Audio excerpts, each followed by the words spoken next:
TV and here on YouTube. Thank you for joining me today. We are going to do more watch-alongs of The Last Drive-In with Joe Bob Season 7. Today we have episodes 11 and 12. Joe Bob will be talking about the movies Cannibal Holocaust and Mayhem. So thank you again for joining me. Let's get our camera situated here. There we go. Looks okay.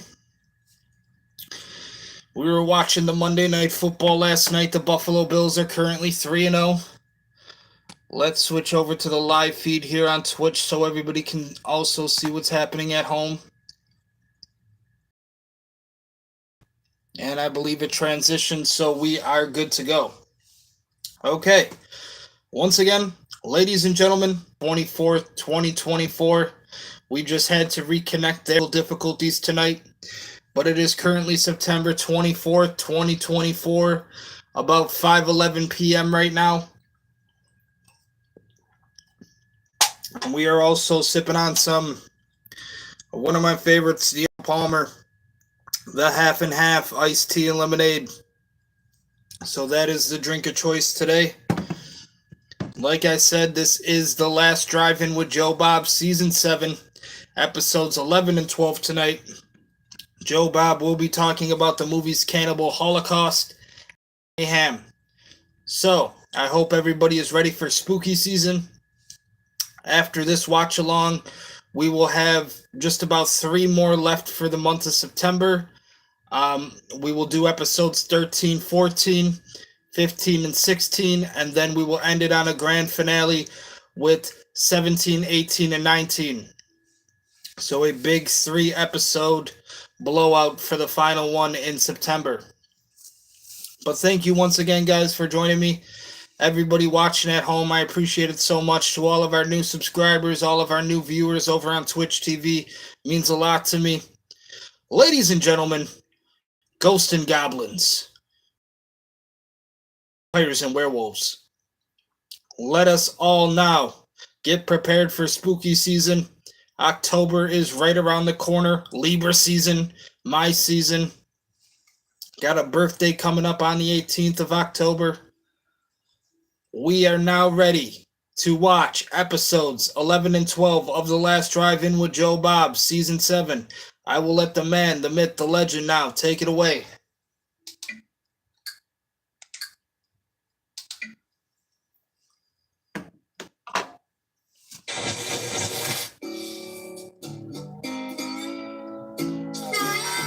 Well, you knew we were eventually going to go here, didn't you? It's time for Cannibal Holocaust. Are you ready, Darcy? I think I am. All right, I know you're vegan. Yeah. All right, and you're an animal lover. True. This movie is #1 on the animal rights hit list. I used to feel that way too. And by the way, Darcy, what's the vegan position on the consumption of human flesh? Because no animals would be harmed during that meal. I can already tell what kind of night this is going to be. You know what I don't understand? Many things. Very funny. What I don't understand is vegan meat. Because you see this on menus sometimes. You know, isn't that kind of false advertising? If it doesn't come from an animal, or I guess if you want to get technical and include Soylent Green in our definition, if it doesn't come from an animal or a human, it's not meat.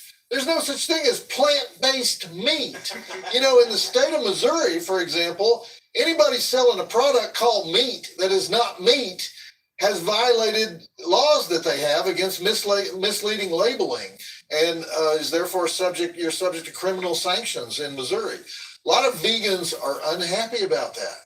I'd be unhappy about that. I love me some veggie burgers. Well, I don't think veggie burgers, they're not talking about veggie burgers. That'd be okay.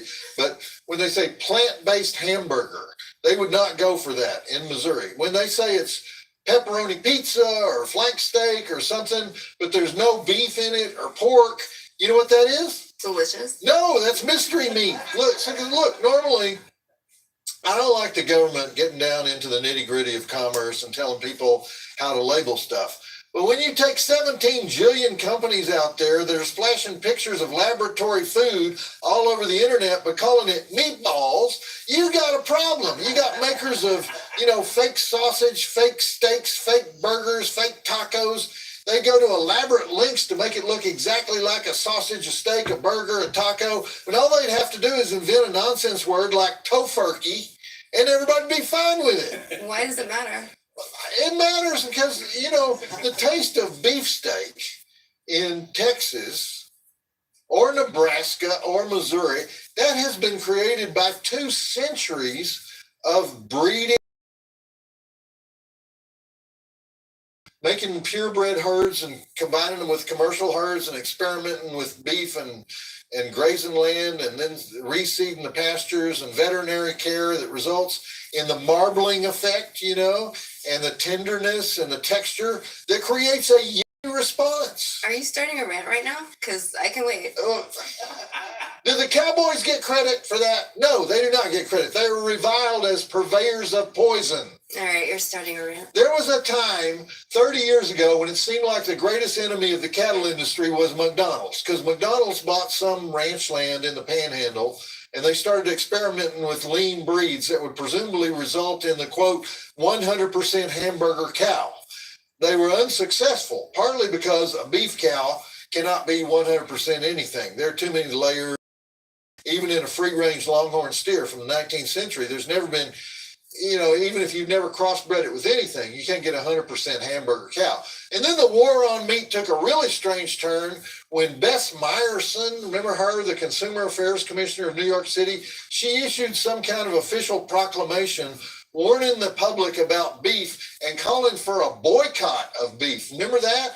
The governors of Wyoming, Montana, Texas, Colorado, Kansas, Nebraska, they paid a visit to the Big Apple and they asked the assembled politicians of the East Coast whether they would like to see a boycott of New York tourism in return for that, since the whole thing seemed gratuitous and kind of big brotherish. You don't have to be a hardcore libertarian to have problems with the government telling you what to eat.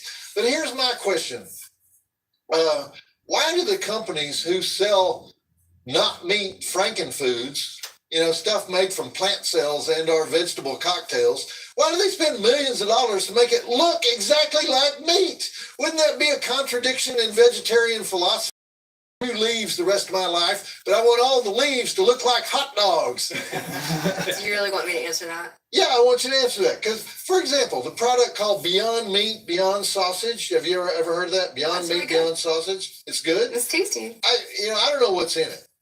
They seem remarkably shy about printing their ingredients on that thing. But it looks exactly like a bratwurst or sausage, and it's sold in one of those soft plastic cartons with the cellophane pulled across the top, that they use in grocery store refrigeration cases. The purpose of the plastic cartons is to soak up the residual blood so it doesn't drip. In this case, there is no blood, but they want you to believe that there is blood. Is that twisted or what? With a... Mm-hmm. All right. For them, simply because they do use cells that come from animals. And I would kind of like to, know which breed the cow or pig is and where it came from. But I don't dispute that a single cell of meat that ends up being cloned into a TV dinner is in the meat family. Another thing, but they're working from, they have these test tubes, but there's no actual animal involved in it. So the traditional use of the word means you're eating something that used to be alive. And in that case, Memphis Meats does not qualify. Memphis Meats gives me the willies, to tell you the truth, because, their philosophy, better meat, better world. It sounds like the in which the whole cast gets consumed by replicating mutant genes, But listen to what they say on their website. Where did I put that? On their website for Better Meat, Better World. They say, at Memphis Meats, our mission is to bring delicious and healthy meat to your table by harvesting it from cells instead of animals. Or as they say in Motel Hell, it takes all kinds of critters to make Farmer Vincent fritters. And we know how that story turns out. Yes, and can we show that one? Because we get so many requests from Motel Hell. Okay, just a minute. So the other odd factoid about the meat labeling controversy is that the vegetarians and the vegans are all in favor of the manipulation of cellular food forms when it means turning a broccoli stalk into a fake cheeseburger, whereas genetically modified foods of any other type are by definition demonic poison created by the agribusiness conspiracy. In other words, there's a basic Pavlovian need to visualize a cheeseburger before consuming a not cheeseburger. Are you following this, Darcy? Unfortunately, yeah. Okay, this means that they will do anything to avoid simply putting together a bunch of plants and vegetables in a healthy stew, salad, whatever, and labeling it as healthy stew, salad, whatever. They want you to think it's meat. The vegetarians want to consume it as a meat. You don't need to go to those links because we already have a food group that satisfies that need. It's called meat. I'm going to make you some healthy vegan barbecue and tell you that it's meat, and you're not going to be able to tell the difference. That is the most ridiculous thing I've ever heard in my life. That's the most ridiculous thing you've said since saying the remake of the Texas Chainsaw Massacre was better than the original. Because it is. You know what we need? What? We need a cook-off. Anytime, boss. I'll do barbecue. You do vegan bull stuff. I'm so down. Yeah. Okay. Get ready. Let's do Really? it. Really? Right now? Tonight. We'll figure it out. Oh, you're going down, mister. All right. Prove me wrong. All right. All right. Yuki, can you get us a couple of industrial strength gas grills and some propane tanks and get us a wholesale crate of that hot sauce from Costco? Yes, I can do something Okay. like that. Yuki Nakamura, ladies and gentlemen, the Osaka Cowboy. Tokyo. You're not from Tokyo. All great artists are from Osaka. Tokyo. Okay. Yuki Nakamura, who claims to be the Tokyo Cowboy, our set designer. You can do it? Of course. Okay, great.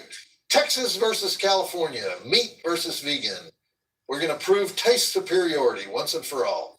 Okay, what can we say about Cannibal Holocaust that hadn't already been said? Cannibal Holocaust is one of the most controversial films ever made because it was trying to be one of the most controversial films ever made. It's a combination of three genres.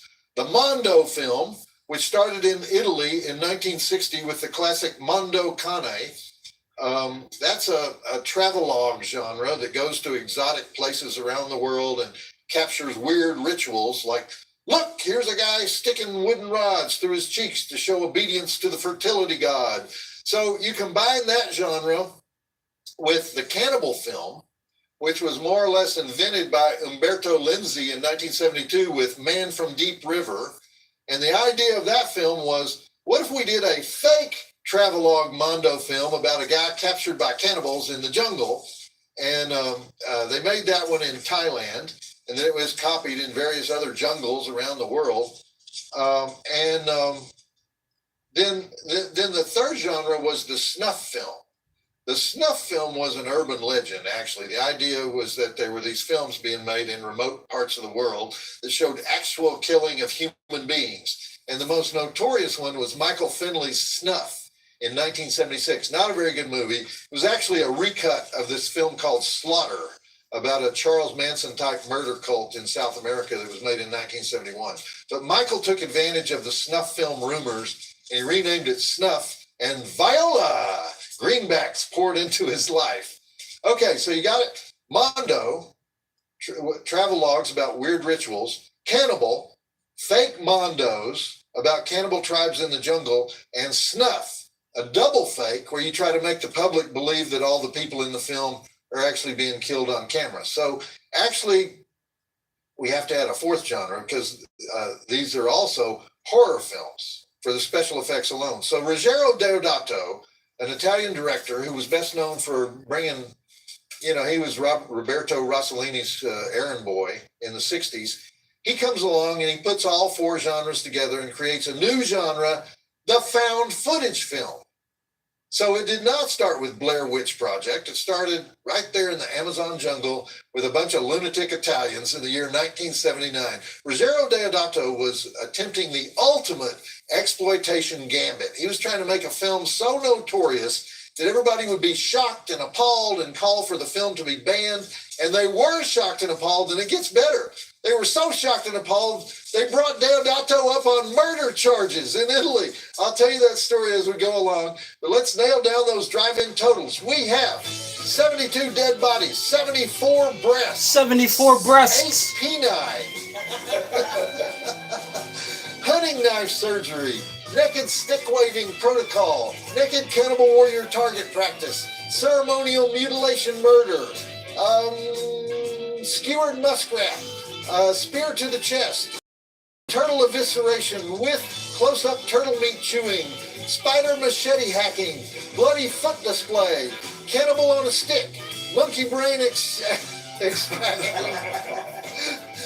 with lunch, pig execution, village pillage, thick white mystery juice consumption, the old bonfire tree smoke plummeting dead woman, skull pounding, intestine yanking, cannibal barbecue, torched grass huts, 2 gang rapes, rusty machete amputation, involuntary ritualistic abortion with cello music and rocks to the face, adultery punishment ritual with wooden penis, mudball vagina jamming, and boulder to the cranium, sadists disguised as goofy hippies, excessively romantic cannibal feast music, indie filmmaker mutilation, satanic skeleton worship, naked aborigines eating Europeans on a stick,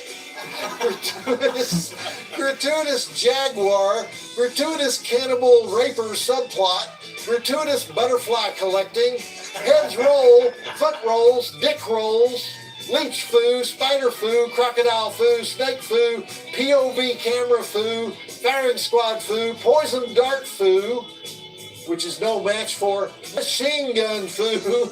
Drive-In Academy Award nominations for Robert Kerman as the New York University anthropologist who strips naked to, quote, become like them and attracts 6 naked penis-grabbing native girls to his Amazon bath. Carl Gabriel York as Alan, the whack job indie filmmaker, for saying it's survival of the fittest.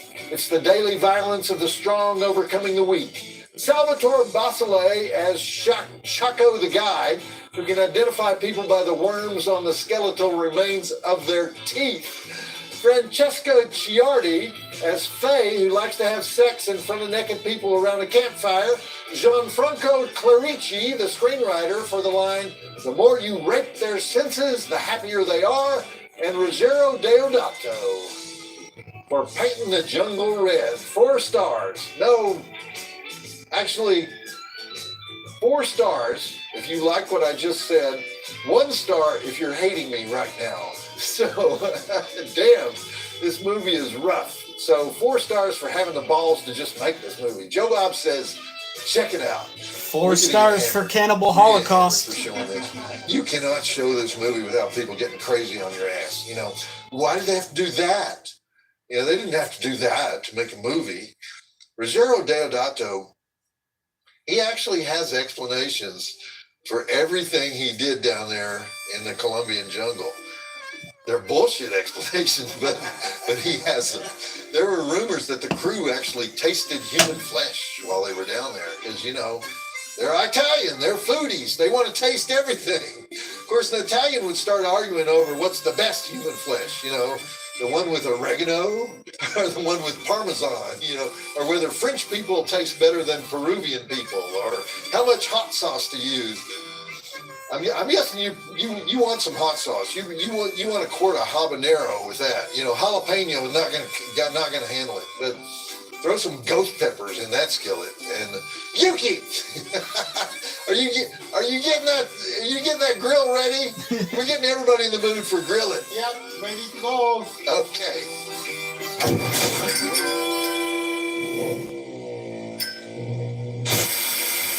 The first segment break for Cannibal Holocaust at 23 minutes. Hey man, I know it's bad. We're only going to watch it this one time, okay? This movie might set the all-time disclaimer record. There was the original disclaimer that Ruggero Deodato put on it, for the sake of authenticity, some sequences have been retained in their entirety. What the heck does that even mean? And then there was that long-ass disclaimer, actually 2 disclaimers in front of that, was put on there by Grindhouse Films, where they're kind of saying, I hope nobody ever makes another film like this, but hey, it exists. And then they quote Thomas Jefferson and George Santayana like they're saying, we have to watch this so nobody else will ever do this. And then Shudder didn't think that was enough. So they added a polite note of warning. So after 4 different warnings not to watch this movie, who can resist watching this movie? There's actually a, quote, cruelty-free version of this movie. Are we showing that one, Darcy? Are you kidding? No, well, yeah, I'm kidding. So right here in the first few sequences, we get to the heart of the irony of the protests over this film. Because that scene we just watched with the adulterous native woman getting dragged through the mud and then ritualistically raped with a wooden stick and her head bashed in, nobody cared about that scene. But the scene where they kill the muskrat, they call it a muskrat. It's actually, in Texas, we call that a hog-nosed coon. You see those in northern Mexico, Chihuahua State, up around Big Bend National Park. The real name of it is Coatamundi, but I'm not going to call it a Coatamundi. It's a hog-nosed coon. When they hack up the coon and they eat it, that's the scene that gets protested. Mainly I think because of that shrieking sound that it makes. It's a really slow, clumsy kill on that thing. Anyhow, naked ritualistic mutilation of a woman, ho-hum. Slitting open a hog-nosed coon, freak the fuck out. The number one thing this movie gets criticized for is the animal killings. And Ruggero Deodato had an explanation and a rationale. He had made an earlier film called Jungle Holocaust. Actually, it was called Last Cannibal World in this country. And he likes to point out that Last Cannibal World played on 86 screens in New York City at the same time that Lena Wertmüller's Seven Beauties played on only 1 screen. So he was implying, who's the greater Italian filmmaker? 86 screens in New York can't be wrong. So anyway, Last Cannibal. Let's back up a little bit. The first cannibal film was Man from Deep River, 1972, directed by Umberto Lenzi. Man trying to escape from cannibal captivity. And then the producers of that movie wanted Lenzi to make a second cannibal film called Ultimo Mondo Cannibale, which became Cannibal the Last Survivor, which became Jungle Holocaust. But Lenzi was a pretty established guy by then. He was known for his erotic thrillers and his crime films. And so he didn't want to make another cannibal film. So the producers gave the script to Deodato Ruggero, and he went to Mindanao, the island of Mindanao, to make a film that's pretty much the same story as Cannibal Holocaust. It's just told in a more straightforward way, but also obsessed with penis manipulation. All these movies are about the dick. Remind me to call Felissa Rose at some point tonight. So anyway, Jungle Holocaust, released in America as Last Cannibal World, made so much money that the producers wanted another one, and that's how Deodato ended up doing Cannibal Holocaust. And by the way, the Italians didn't care where the cannibals lived. Thailand, the Philippines, Mindanao is in the Philippines, right? I think it is. Colombia, Peru, Brazil, there was one in Sri Lanka. Anyway, Deodato heads for the Amazon to make Cannibal Holocaust. And now Umberto Lenzi is pissed because he invented the genre, and now Ruggero Deodato is taking it over. And Lenzi is a serious filmmaker, and Deodato is mostly known for being the assistant director to Rossellini. And so Umberto Lenzi goes to Papua New Guinea to make Eaten Alive. Not to be confused with Toby Hooper's Eaten Alive, about a motel owner who feeds tourists to the alligators. I'm talking about the Eaten Alive that kind of combines the cannibal film with a docudrama about a Jim Jones-style religious cult that lures women into the jungle and ritualistically rapes them. But Eaten Alive doesn't get that much attention, even though it also stars Robert Kerman, the guy playing the professor in this movie. Are you following this? Is anybody following this? So Umberto Lenzi also made Cannibal Ferox, released in this country as Make Them Die Slowly, That was my introduction to the Italian cannibal film, actually, Make Them Die Slowly. There were others during the cannibal boom. Sergio Martino's Mountain of the Cannibal God, I think that was the one in Sri Lanka. Cannibals in the Streets, where Antonio Margheriti, he tried to do urban cannibals. It was then there was a French knockoff called Cannibal Terror. Anyway, I forgot my point. Oh yeah. All right. None of the Italian filmmakers bothered to look into the Aboriginal practices of any of the jungle tribes where they were filming. They just created nasty looking savage cannibals from whatever local actors they could round up. And here's my point. The producers of Man from Deep River had noticed that movies make more money in Asia if they have on-screen killing of animals. So they asked Deodato to put a bunch of animal killings in Last Cannibal World, also known as Jungle Holocaust, also known as Ultimo Mondo Cannibale, also known as Cannibal the Last Survivor. And sure enough, the movie made lots of money in Asia. And so when Cannibal Holocaust comes along, the producers tell Deodato, load it up. You got to load it up with animal killings because we have to make Asia happy. At least that's how Deodato Ruggiero tells the story today. But the people on the set said he was just kind of making it up as he went along. He was deciding what would be killed sometimes the night before they killed it. And his other justification was that everything they killed on the set was used as food by the villagers of Leticia, Colombia, which is where the movie was based. Come on over here, Darcy. I want to ask you as a vegan, what do you think of, his justification for that? I think if they actually use the animals to feed people, that it makes it a little bit better. And that's because you're from South Carolina, where they say, we only kill what we eat.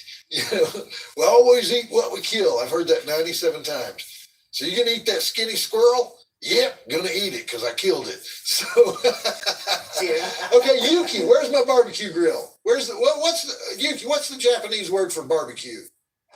Yakiniku. Okay, Yuki, I want the biggest yakiniku grill from Kyoto on this set at the next break because you're the Kyoto. You can do it. Tokyo Carbon. All the best chefs, though, are from Kyoto. Tokyo. Okay, Yuki Nakamura, ladies and gentlemen, claiming to be the Tokyo Cowboy, bringing out the massive Niku Yaki grill. Yakiniku. Okay, Yakiniku grill at the next break. Okay. Back to the movie. I've been to this movie. I've actually been there. Not the precise place, but a place pretty close to it. Only I went to the real villages. You take a DC-3 out of Quito, and they fly you over the Andes to some little town in Orellana, and then you get in a four-seater missionary, or they call them the Waorani. And the Waorani are the tribe that killed all the missionaries in 1956. But the Waorani, they don't accept any male foreigners there. Only women can visit the tribe. So anyhow, the pilot flies low over the village to see if the grass is cut low enough for him to land. Because if the villagers was nose down on the landing, which the pilot's telling me after we're already in the plane, and then you got to sit around for 3 days repairing the plane before you can fly back out. But they don't like it when you take pictures of them, so it wouldn't be good for movie location, actually. Anyway, the tribe I visited was very near the town that they used in the movie. But here's my point. The Italians didn't really go that into the deep jungle. They didn't really go there. They stopped in the town. They stopped where the DC-3 takes off, They didn't take into the deep Amazon. And I don't know why not, because they were halfway there already. It's not like they were picking up film crews in Leticia. And I'm not that crazy about the jungle myself for one reason. Snakes. I hate snakes. Snakes hanging off of branches, snakes under rocks, snakes wrapped around tree trunks, You get snake. All you got is a medicine man with some ceramic pot that he spits in, and then he turns it into Elmer's glue looking stuff that he rubs on your skin, Am I going on too long with this? Always. Joe Bob Holocaust. We should make that film. People at home are going, go into the deep Amazon. I did. Yeah, I did. And it gets ugly in there.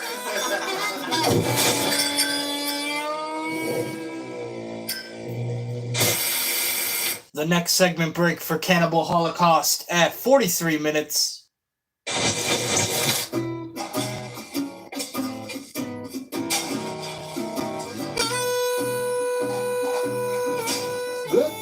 I can work with that, yeah. You know how when they show The Wizard of Oz on TV, they always say, it was just brilliant the way Victor Fleming directed the film. When Dorothy is in Kansas, the movie is in black and white. But when she arrives at the yellow brick road, everything is in color. What a phenomenally inspired artistic choice. Right. So what nobody ever says about Cannibal Holocaust is they shot the first half of the movie in 35 millimeter, the part we already watched, and they shot the second half of the movie in the news crew. So this is not only the first found footage movie, it's the only found footage movie where we see the actors finding the footage. Not only finding the footage, but risking his life for the footage in the person of NYU anthropology professor Harold Monroe. Now, can I digress here for a moment? Of course I can. That's what we do here on the Last Drive-In. Why do all these Italian movies that want to make us think they're American movies choose New York University as the starting point? Because that's not where they film the starting point. They film the campus of Columbia University, which would make more sense because it's Ivy League, therefore it's more prestigious, whatever. But the protagonists of all these Let's Go Into the Jungle movies, I would think it might be because one of them maybe one time went to NYU Film School, which is famous, but nope, Deodato didn't go to film school at all. And neither did Gianfranco Clarici, the screenwriter. Umberto Lenzi went to the Italian National Film School, the one founded by Mussolini. But spermatozoa waiting to be ejected from a penis, and they're wondering whether they're going to be needed tonight, and so they're watching what's going on outside the body through a periscope, and they see a girl. Okay, men, we're going in. I mean, you by New Yorkers. So if they're filming at Columbia, why don't they use Columbia? Just an idle question. Okay. NYU anthropology professor Harold Monroe is played by Robert Kerman. And you guys would not know Robert Kerman, but you might know him by his other name, Richard Bola, who played the male lead in Debbie Does Dallas. Now, I'm only kidding. But Robert was a major guy in what they call the golden age of porn. Now, Cannibal Holocaust is his attempt to go mainstream. I guess that's as mainstream as he could get. But as you can see, he was asked to go full frontal in that for no apparent reason. And then those 6 giggling native girls run out there and grab his wang. But Robert Kerman was from the days when porn was not necessarily a separate industry, because he did off-Broadway plays. He attended the American Academy of Dramatic Arts. And some of the films he made, like Anyone But My Husband, that was a film he made for Roberta Findlay, probably would not be called porn today. But anyway, he made over 100 porn films, but his crossover film was the Ruggero Deodato flick made right before this one, Concord Affair 79, where he played an air traffic controller. And he thought he would have a career in Italy after he did Cannibal Holocaust. And then, and he did do Eaten Alive for Umberto Lenzi, but he was not allowed to work in Italy. They took away his visa after they found out he was a porn star. He quit porn in 1985. He had a few small parts after that. He was in Night of the Creeps. Sam Raimi cast him as a tugboat captain in Spider-Man, but he actually went into a deep depression after his more work because there was too much resistance to his porn background. Anyhow, Bambi Woods is famous. Debbie Does Dallas. And Robert is famous for the guy who does Debbie in the big climactic singing, so to speak. All right. Professor Monroe has frolicked with the native girls. Actually, they hired those 6 women from the local whorehouse in Leticia. And he's tasted human flesh, and now he's taken all the footage back to New York City. And we're going to find out what happened to 4 of the most obnoxious indie filmmakers in history. Roll the film. Bambi Woods. She just a 2-year porn career. I'll ask your opinion. What do you think, Darcy? Debbie Does Dallas Part 2, or Debbie Does Dallas the final chapter? Well, the only one I've really seen is Next Generation. There's a Debbie Does Dallas Next Generation? Oh, yeah. And I think there's actually a newer revamp of it, like more recent than that. You are totally informed on your porn history. My old homies. All right, are you ready to cook? Heck yeah. All right, Yuki, are we ready for the red meat versus vegan fake meat cook-off? I'm ready. All right, can you give me some of that Yokohama hot sauce? Tokyo. Oh, yeah, all right. Yuki Nakamura, ladies and gentlemen. Oh, thank you. Yuki, it looks beautiful. Ready to kick some barbecue ass here. Right here on this, right here at the trailer house. Oh, man. Did you ever work with Robert Kerman, Darcy? Did you ever Richard Bola would have been his name? I don't think so. He retired from porn in, 1985 or something. I was in like pre-kindergarten. Oh, yeah. Oh, okay. Yeah, I guess not.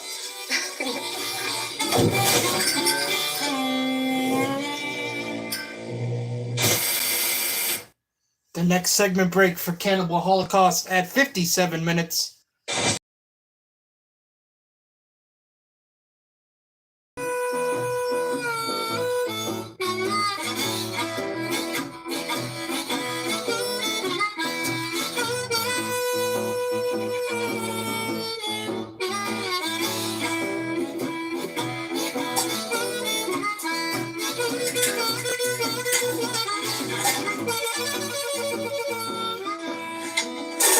So what are you cooking?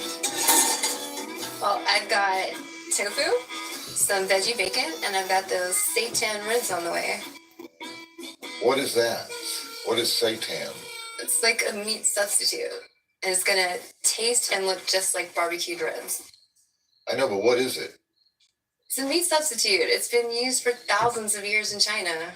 Okay, but tofu? You're using tofu for barbecue? Barbecued tofu. It's delicious. What are you making over there? Turtle soup. That's nasty, dude. It's gross. You're wearing that and you're telling me what's nasty. Yeah. You know, they eat this all the time in England. After what we just saw, you're going to eat that. Yeah, that was pretty graphic and brutal, but this particular turtle was 102 years old, so he was going to die soon anyway, so I don't really feel bad about it. That makes me feel so much better. Yeah. Darcy is cosplaying as a turtle. I wanted to mention another ironic thing about this movie. You know when Professor Monroe goes into the screening room to watch the film within the film called The Last Road to Hell, and it has all those refugees being herded to their death, and the firing squad putting a hood on a guy and killing him, and then after it's over, the network executive says, "Everything you saw was fake." What's ironic is that the images in that supposedly fake film were real, and the images in the found footage film that we're watching were all faked. But Ruggero Deodato wants everyone to believe that they are real. So he's really saying, I'm just like these doofuses in my movie. I'm doing the same thing that they do. If you ask Deodato what he was going for in this movie, he'll tell you it's an indictment of sensationalist media, because he was upset at the coverage of the Red Brigades in the 1970s, the guys who would kidnap right-wing politicians and businessmen and sometimes execute them, like Aldo Moro, if you remember that. They killed a prime minister. Also, didn't they cut off John Paul Getty III's ear and send it to his dad? Stuff like that. And he thought the media shouldn't give that stuff so much attention. He thought the media made it worse. So in this movie, he's trying to trash the media. Except that's probably bullshit, because this is a full-on exploitation film, and he was inventing new shocking scenes every day on the set. For example, he wanted to do a piranha scene. So he started shooting it. One of the tribes wounds to have his leg amputated, but then while he's still bloody, he's tied to a log and slowly lowered into the river so the piranha can eat him. Unfortunately, the underwater camera didn't work that day, and they only had one camera, so they had to abandon that scene. Now, there are people who claim that they've seen that scene, just like there are hundreds of guys on the internet who claim there are more shocking and more disturbing this film that no one has ever seen. Deodato himself says the movie has been cut up and re-edited so many times, he doesn't really know if his own copy is the director's cut or not. And he's the director. All right, anyway, I'm going to bring this turtle soup to a boil. I'm going to throw in some Creole seasoning. And we're going to have the Joe Bob versus Darcy meat lover versus vegan cook-off results at the next break. Are you scared yet? Not even a little bit. Well, those barbecued ribs are looking kind of like barbecued ribs, but even though I know they're not. Back to the movie. You're not a member of PETA, are you? I'm not. Okay. Hey, you know what I forgot to do? I forgot to do the Italian sequel food on Cannibal Holocaust. The assistant director on this movie, by the way, is Lamberto Bava of Demons fame. So there are six sequels to Cannibal Holocaust.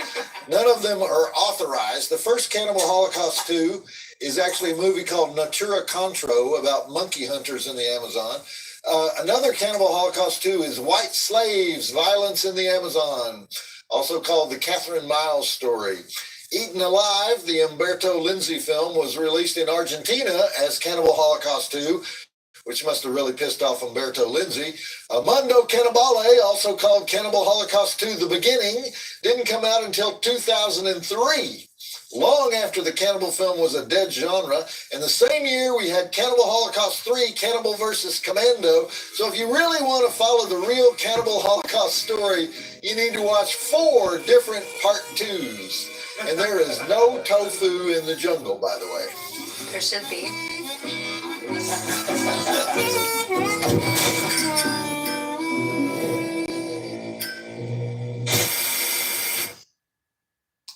Now, I have brought it up to you guys that the cannibal genre in horror is actually one of my favorite subgenres. I love cannibal movies. I love cannibal films. Cannibal Holocaust, Green Inferno, and then it goes, a bit straight from that. There hasn't been too many true cannibal films, I feel like, but there are, inspirations from movies like Cannibal Holocaust.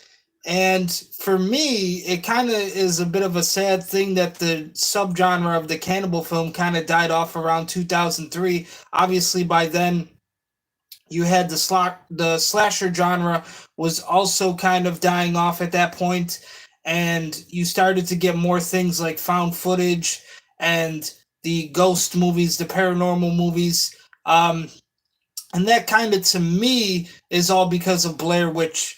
But like I said, some of my favorite horror genres have to do with cannibals and slashers. So hopefully the cannibal films do have a little bit of a comeback in following years.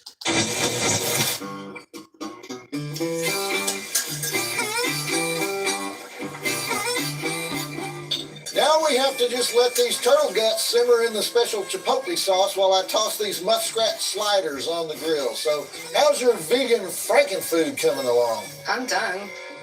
You're done? Yeah. Vegan food is simple and efficient, besides being delicious.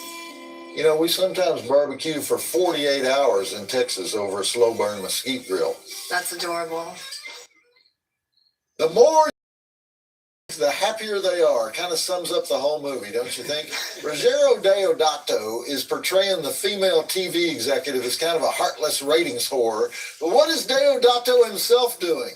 Shooting a pig in the head for no apparent reason.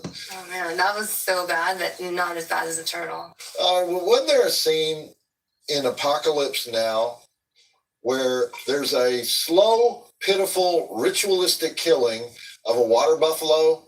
Everybody in the village is hacking at the water buffalo until it collapses to its knees and it shakes and it falters. And doesn't that scene go on for a long time? Yeah. Well, what's your point?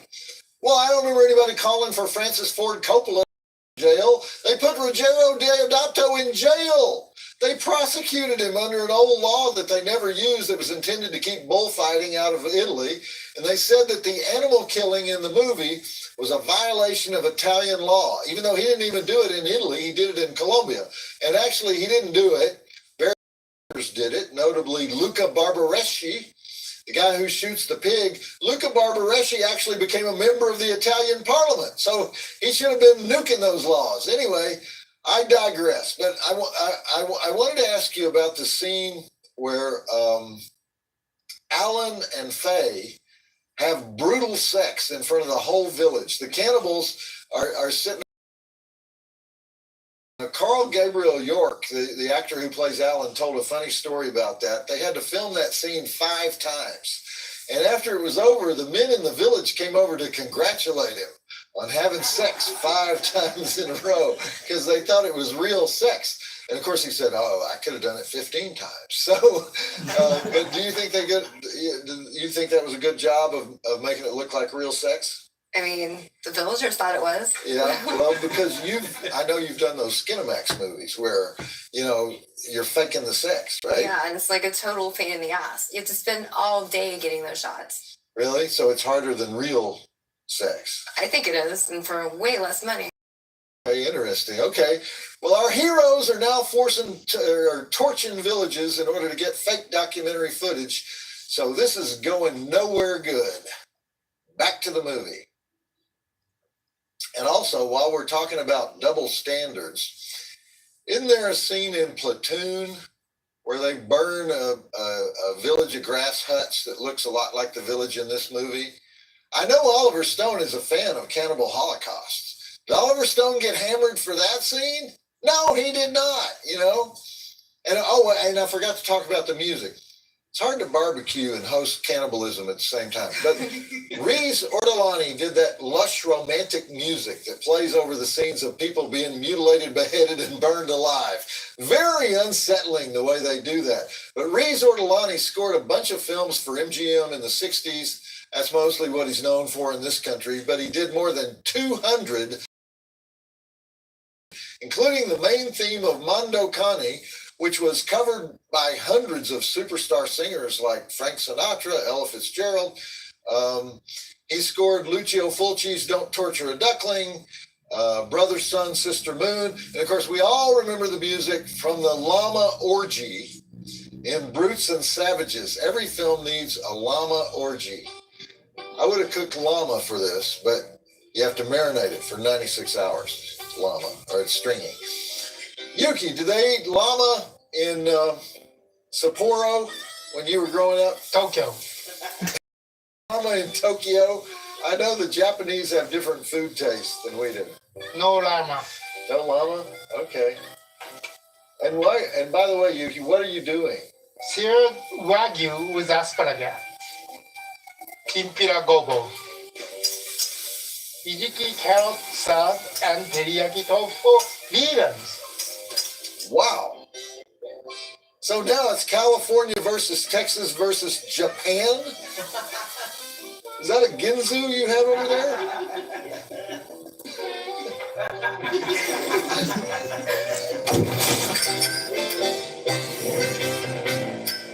We got a barbecue cook-off on the last drive-in tonight for episode 11. Cannibal Holocaust is the movie.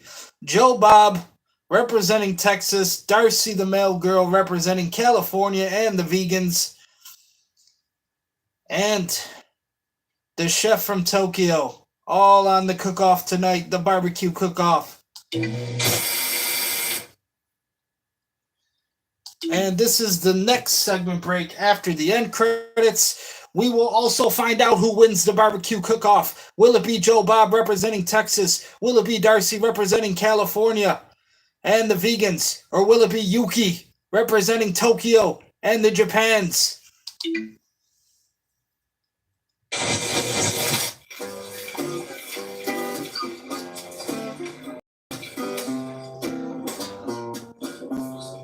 Okay, turtle soup is ready. Muskrat sliders are ready. You guys go for it whenever you feel like it. All right. Rapes, hitting, penis hacked off and eaten. Tribe. We're now going to feast on the delicacies of LA, Tokyo, and of course Texas, from which all great culinary traditions emanate. So dig in, guys. It's Texas versus California versus Tokyo here on the last drive-in barbecue cook-off, episode 11, Cannibal Holocaust. Go for it. You know what I forgot to do? I forgot to call our mangled dick expert, Felissa Rose, because one thing this movie has an abundance of is dick, both mangled and otherwise. So, Yuki, can you get Felissa? You're busy. All right, I'll do it. Okay.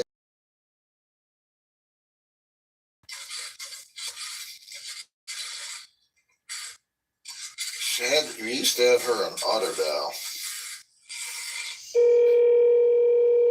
It actually looks like people are pretty excited to try Yuki's Tokyo barbecue.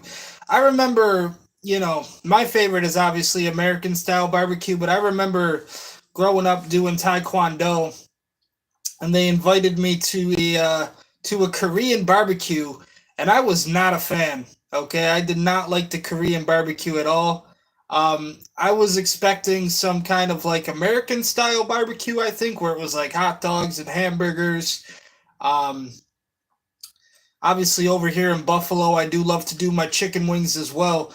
That was not at the Korean barbecue at all.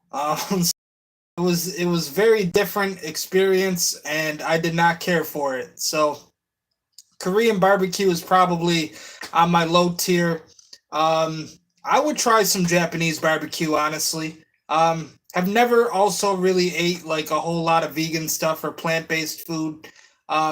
Me, like I said, I'm just more of a carnivore, I guess. The dick! Felissa, thanks for picking up. I assume you've been watching? How can I resist? I counted at least 8 full frontal dicks. And how many of those dicks were mangled, would you say? Felissa, they ate Jack's dick. Yes, they did. I would think cannibals would draw the line at dick. It's a delicacy, Joe Bob. It increases sexual stamina. You telling me the actual nutritional value of a dick? Is that what you're telling me? Yes! Come on, don't be a prude. This is way beyond John Wayne Bobbitt, what they did to that dick. Oh, please. John Wayne Bobbitt's dick was not consumed, Joe Bob. It was merely detached and then reattached. Yes, I know that. Well, what did you think of Robert Kerman's dick? It's the dick in the river? Yeah, the dick in the river. Yummy. Felissa, you give new meaning to the final line of the movie. Which is? I wonder who the real cannibals are. Oh, I don't eat dick. Well, I eat dick, but I don't eat dick. All right, thank you, Felissa. We're going in a bad direction here. All right. As usual, you've drawn cultural distinctions that no one else would draw. Thank you, Joe Bob. Anytime. All right. Cannibal Holocaust premiered in Milan, Italy on February 7th, 1980, and it was an immediate hit. It made $2 million. Then on February 17th, it was declared illegal. Ruggero Deodato was arrested and charged with murder. There was a judge in Rome who believed that all the people in the movie had been actually killed. All the people in the 16 millimeter part of the movie, including the rape victim on a stick, which became one of the most iconic. Deodato had made all the principal actors sign a contract promising to disappear after the film came out. No interviews, no public appearances for a full year because he wanted everybody to believe that they were really killed. Well, the courts of Italy believed they were really killed. So Ruggero called Luca Barbareschi from jail, the actor who played Mark, and he begged him to find those other actors and bring them to the court so he could prove that they were alive. But the judge was still pissed off, so he invoked the old bullfighting law to prosecute Deodato for animal cruelty, and that led to the movie being permanently banned from exhibition, and Deodato himself was given a 4-month sentence and banned from making films in Italy. Now, the ban was lifted after 3 years. But in the meantime, the movie played all over the world, often in pirated versions or censored versions. It was sued, shut down. It was perhaps the most controversial film ever made, which is what they would eventually put on the DVD cover to advertise the film.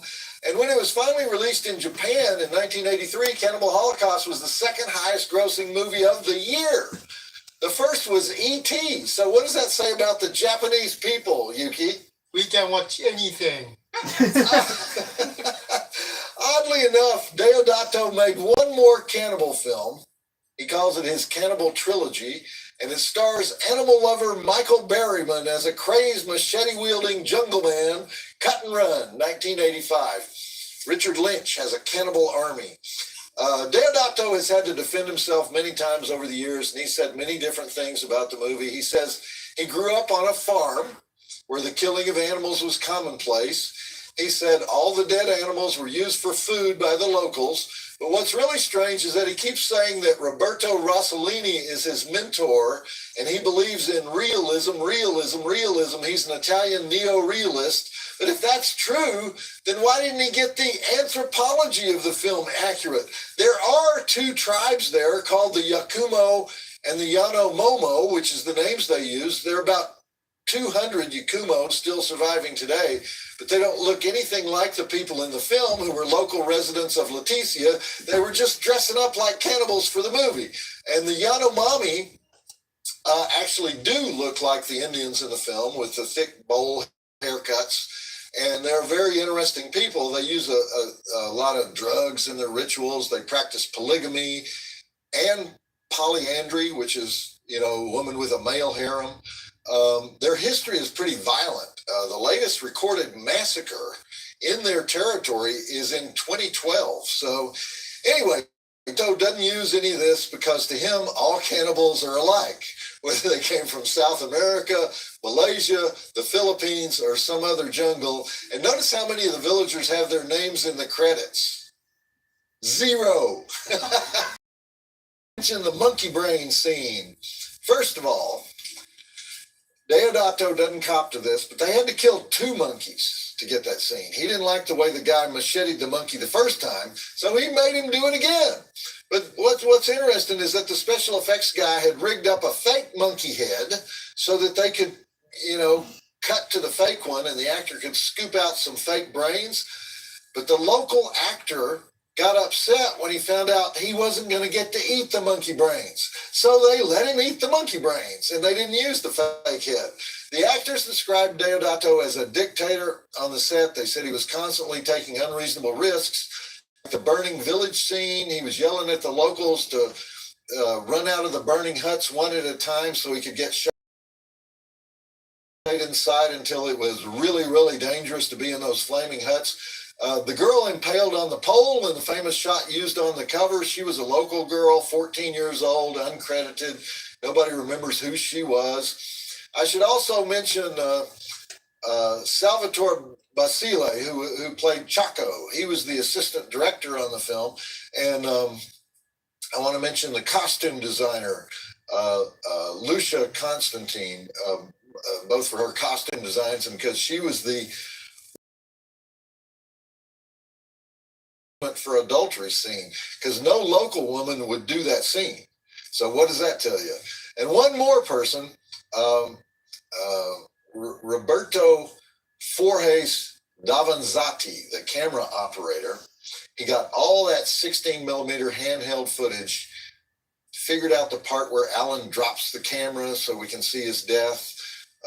45 days in the jungle, working with both 35 millimeter and 16 millimeter, keeping track of the logistics of that. So great job. So that's Cannibal Holocaust, one of the most bootlegged films in history, one of the most censored films in history, one of the most banned films in history.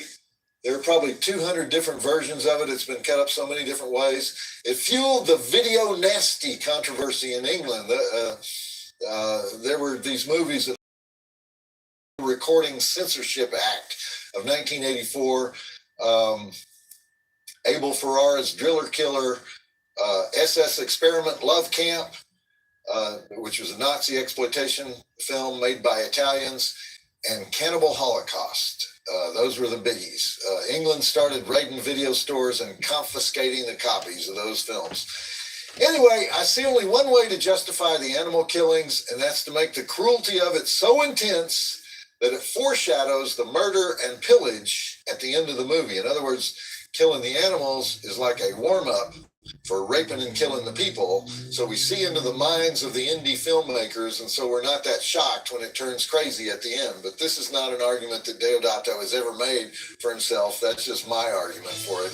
And speaking of animal killings, dig in, guys. Go ahead. Have some more food.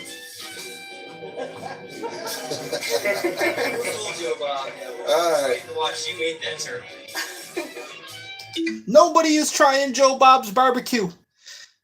He spent hours making this turtle soup and these sliders, the muskrat sliders, and nobody is even giving it a shot.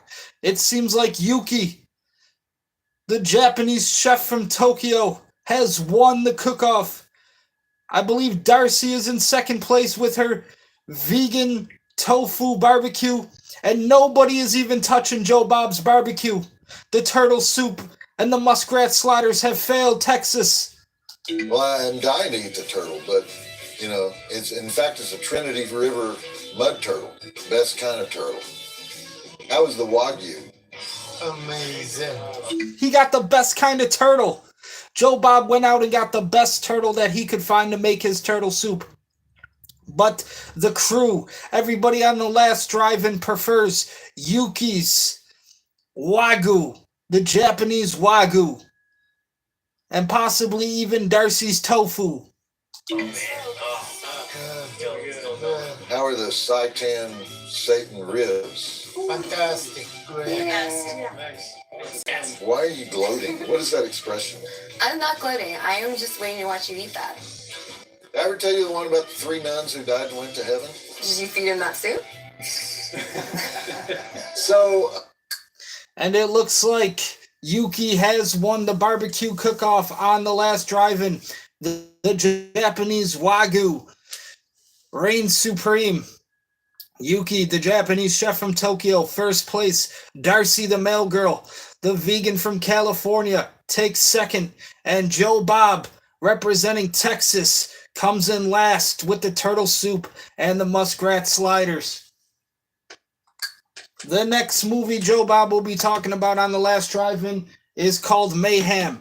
And this will be our last episode on the Watchalong. Ladies and gentlemen, ghosts and goblins, witches and wizards, vampires and werewolves. We will be right back with episode 12 of our Watchalong. Grab yourself something to drink. Maybe go get yourself some snacks. I'm going to turn on some lights here because it's starting to get a little dark out. So we will do that. Lights are on. All the people on Twitch can see a little better now. But ladies and gentlemen, goblins, witches and wizards, vampires and werewolves. We will be right back. And maybe you prefer to go grab some barbecue after seeing that episode on the last drive-in talking about Cannibal Holocaust. Do you prefer the American style? Would you have tried Joe Bob's Texas style barbecue with the turtle soup and the muskrat sliders, with the vegan and the tofu and the seitan ribs? Or would you have preferred Yuki, the Japanese chef from Tokyo, with his Wagyu? We will be right back.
Okay, ladies and gentlemen, ghosts and goblins, witches and wizards, vampires and werewolves, I have returned. You can see the Buffalo Bills hat right there. We're 3-0.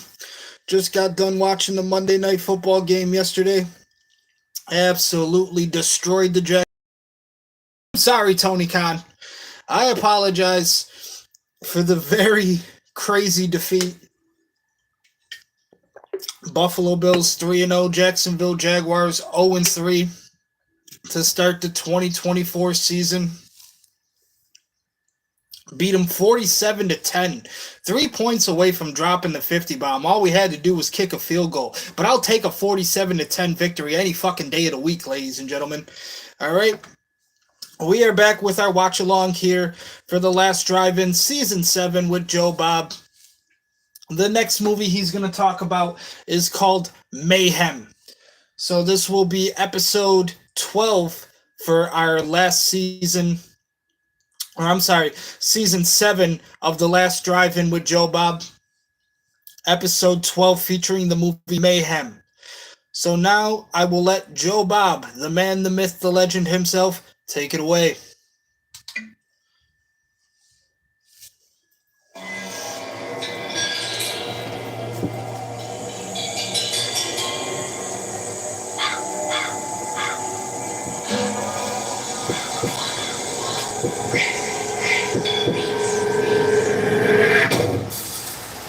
Texas is the only state in the union that's allowed to divide itself into 5 states if we ever decided to do that.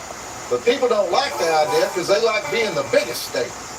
Only they're not the biggest state because Alaska's the biggest state. But they still think they're the biggest state. They're in denial that a bigger state entered the union 60 years ago. We're delusional in several ways in Texas. Okay. They're delusional to still have Dak Prescott as a fucking quarterback for the Dallas Cowboys, I'll tell you that much. We unfortunately cannot play the audio that they're playing right now. They are playing some music, so we do have to mute it for now. And once the episode starts up, we will, of course, and get into this watch along, the movie review of Mayhem with Joe Bob here on The Last Drive-In, Season 7. Once again, this is episode 12. We just finished Cannibal Holocaust. Joe Bob lost in the barbecue cook-off.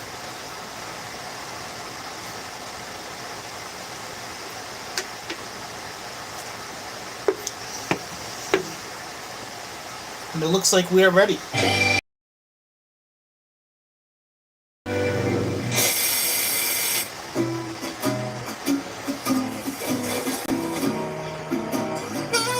Okay, guys, tonight we're going deep, deep, deep into the black heart of the office worker.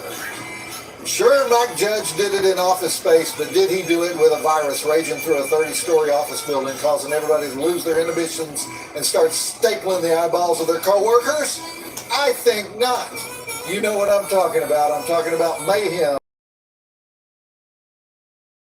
at the box office because it demonstrates what mega corporation has to deal with the revenge cycle of all revenge cycles, slowly working its way up from the ground floor on a day when you can't call security, or you can call security, but the security that shows up might be a glowing red-eyeballed psychopath with a set of brass knuckles and a grudge.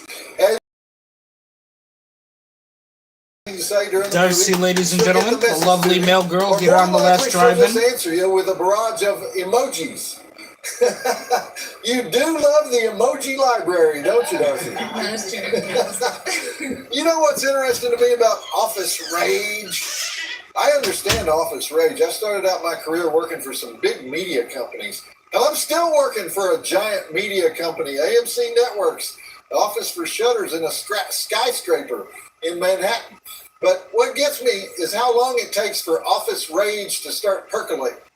I've been at meetings where everybody is obviously pissed off, but they're super nice. You know, there's a moment in this movie where the CEO, who is a murderer and a slave trafficker, says, "Let's discuss."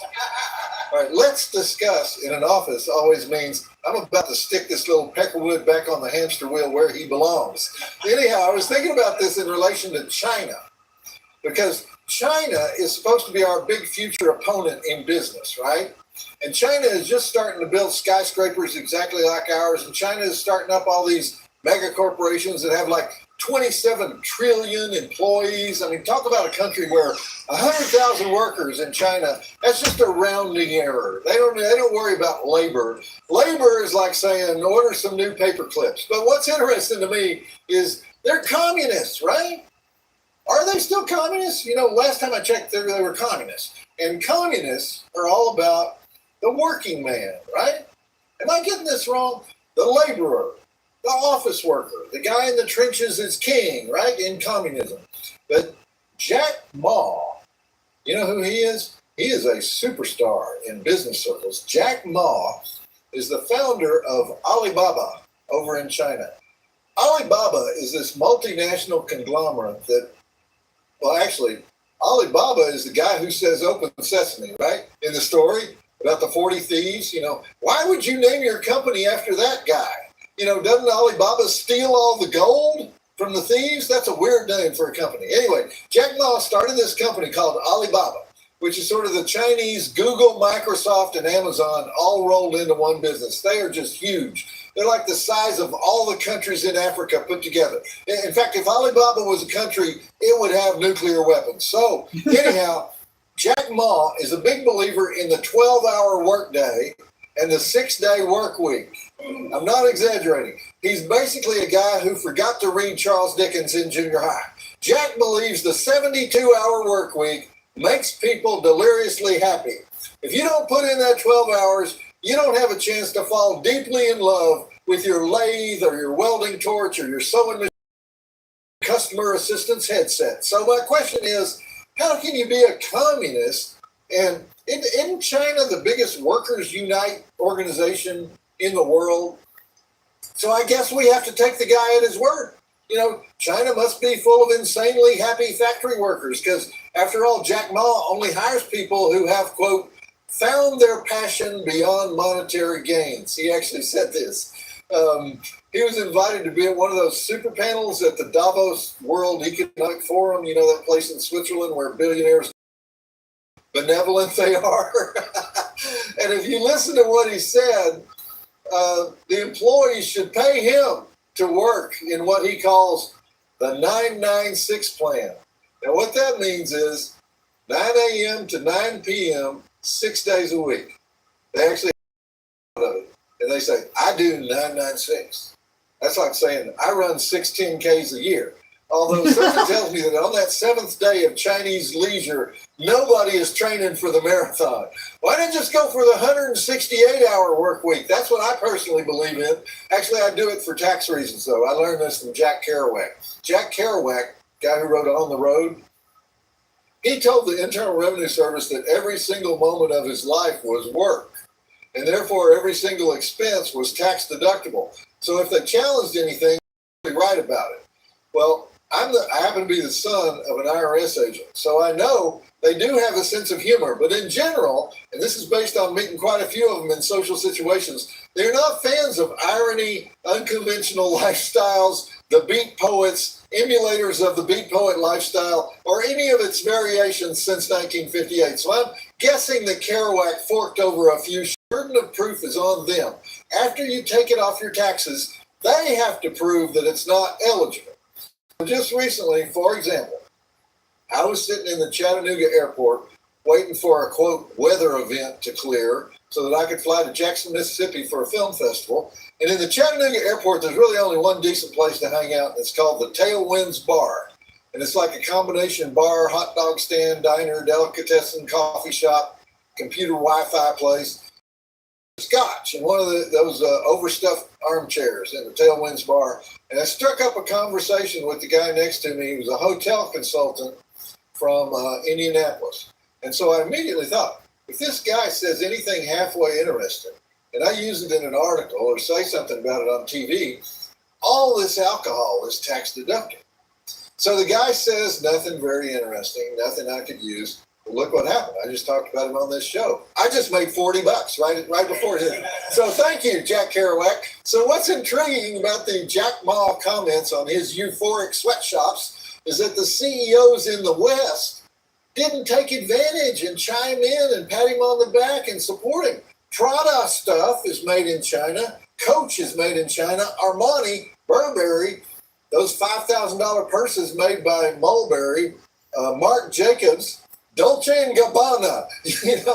Although I think Dolce and Gabbana got divorced. I don't know if Dolce left Gabbana or Gabbana left Dolce. Anyway, this was the big chance of all these designer fashion sweatshop people to say, see, we told you, our Chinese workers love their jobs. Most of them crave the 12-hour workday. It makes them joyous. We have to limit the time they spend dancing during their lunch hours. Whoops! I mean their lunch quarter hours. Those are 996ers. They have a name for it. They love it. There was a guy who wrote about this 150 years ago. He wrote a book called Capital.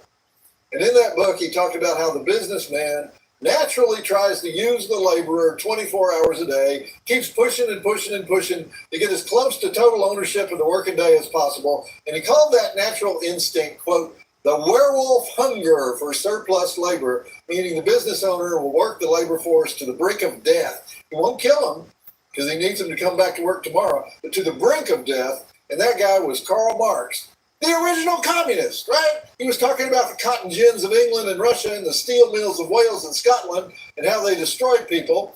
Of course, those were businesses owned by corrupt Western capitalists, not the enlightened communists of China. China is apparently a nation of Jack Kerouacs. They wish they could get rid of sleep entirely. As Jack Ma says, if you don't want to work 12 hours a day, 6 days a week, why come to work at all? You're just wasting your life. And that's a direct quote. He really said that. I'm going to quote him at my next IRS audit. Okie dokie, it's time for Mayhem, the sensitive story of an aspirational lawyer at a cutthroat consulting legal firm who happens to get fired on the same day that a virus courses through the building, destroying the normal interactions of the id, ego, and superego, reducing all the employees to ravenous, murderous killers and sex maniacs. See, I said that like I know what the id, ego, and superego are. Anyway, the virus infects one of those three, whichever one prevents you from fornicating with animals in public parks. And pretty soon, the pissed off young lawyer is joining forces with a woman whose house just got foreclosed on by the law firm, and they're arming themselves with a nail gun and a monkey wrench and trying to fight their way up to the penthouse floor where the board of directors controls the levers of evil.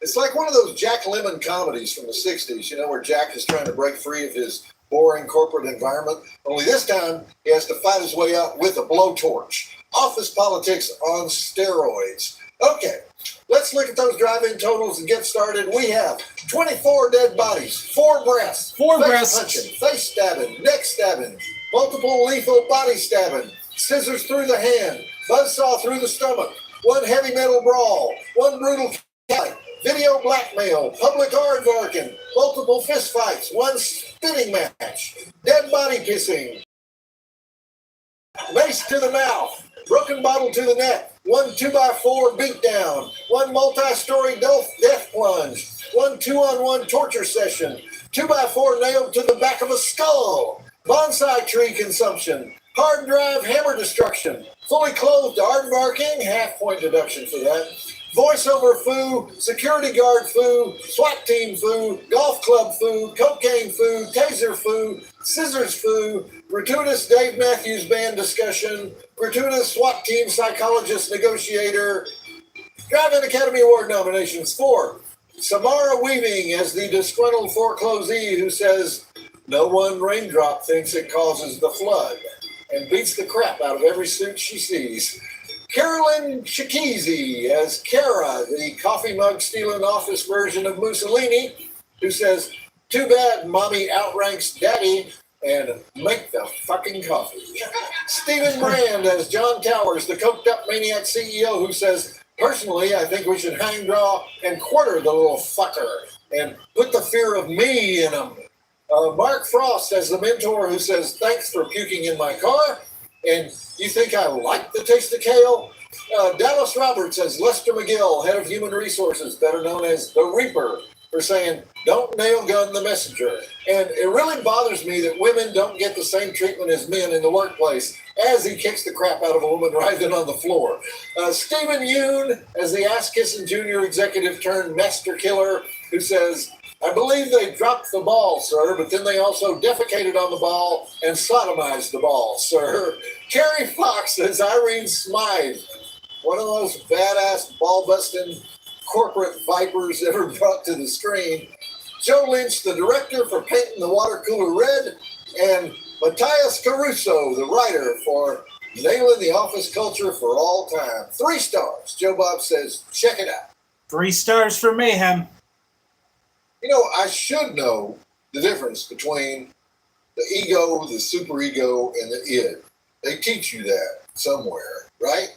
The id is like sex and violence. That's the part we like here on the last drive-in. That's our favorite of the 3. So in this movie, the virus releases the id. The superego is the conscience. That gets eliminated by the virus. And the ego, I'm not sure what the ego is. You know, we always say, that guy has such an ego. I think ego is my penis is bigger than your penis. I think that's basically what that stuff like that.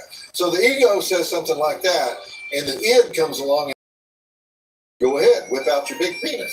But somebody else's id is saying, whack that penis off when he whips it out. So you got to be careful with the id, you know, because the id can go, how do you like your penis now, big boy?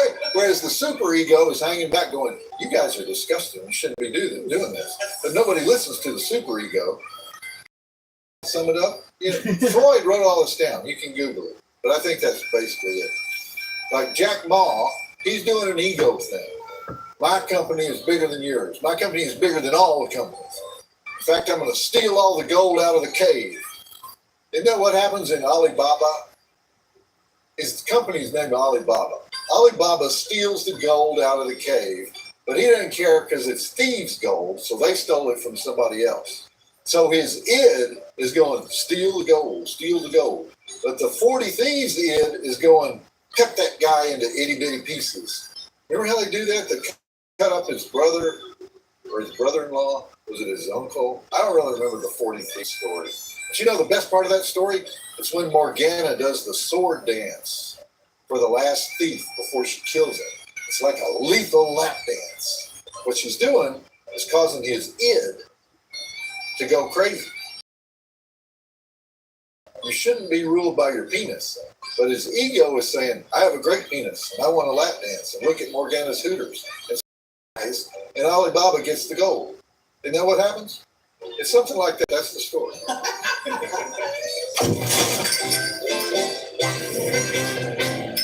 The first segment break for Mayhem is at 24 minutes. Okay, so the SWAT team that just pulled up to the building with all that military gear, that's the Serbian National Guard. Yes, that's what I said. This movie was made in Serbia, which is kind of scary when you think about it, because every time they have a trial, somebody nicknamed the Butcher. Isn't it a guy from Serbia? You know, I think you don't mess with those guys. This flick has a strange history. The script was written by an Argentinian named Matthias Caruso back in 2010, and it was based on his personal experience working in a giant law firm in Buenos Aires. And the script bounced around Hollywood for a while. Caruso was a very young guy, and he didn't have much clout. He was living down in Argentina.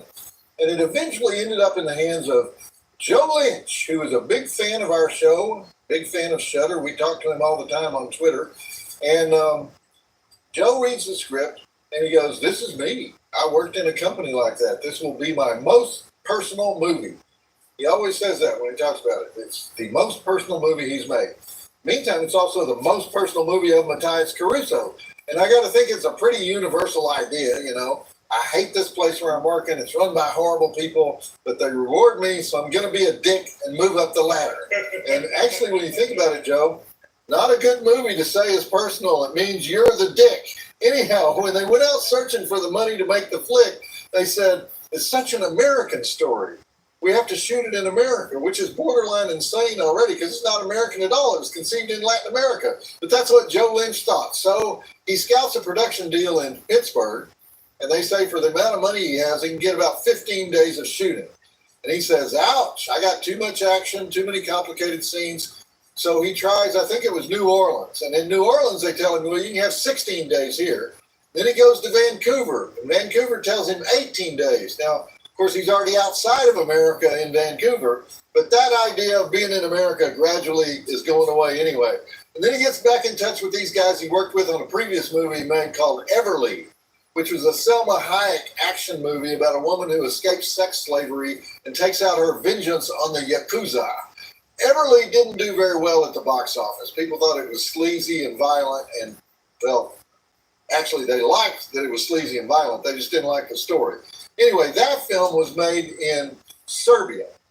And the guys in Serbia said, come on back over here. We still got a barrel of leftover blood you didn't use back in 2014. And they said he could get a good solid 25 days of shooting over there. And so the next thing you know, buy some tickets to Belgrade. And fortunately for Joe, he didn't care that much about who he cast in the lead roles. And so he didn't have to work from a list. And that's how Stephen Yeun ended up as the main character of Derek. Stephen Yeun is best known for a 7-year run on The Walking Dead. He was Glenn the Pizza Boy, and especially he's known for a scene where he gets his head for the season 7 opener. Anyway, every single article and interview about this movie starts off with, isn't it great that they cast an Asian American in a part that would normally be a Caucasian? They could have cast any ethnic group in that role, and they went Asian American. So here's my question about that. If you could cast any ethnic group in the role and it wouldn't hurt the part, why are we constantly talking about it being an Asian? I wouldn't even necessarily know he was Asian American. He was born in Korea, but he grew up in Michigan. And I wouldn't even know that if we weren't talking about it all the time. If you cast the guy in the role and said nothing about it, that would be evidence of not caring about race or ethnicity. Cast him in a part he's right for, and then saying, aren't we great for doing this? That's the opposite of having colorblind casting. That's having affirmative action casting. And believe me, nobody wants that. Fortunately, Stephen is a great actor who doesn't trade on his ethnic good looks. But Joe, shut up about that, okay? Leave the guy alone. All right, back to the movie. I love Cara, the office bitch. On the easy, great London actress.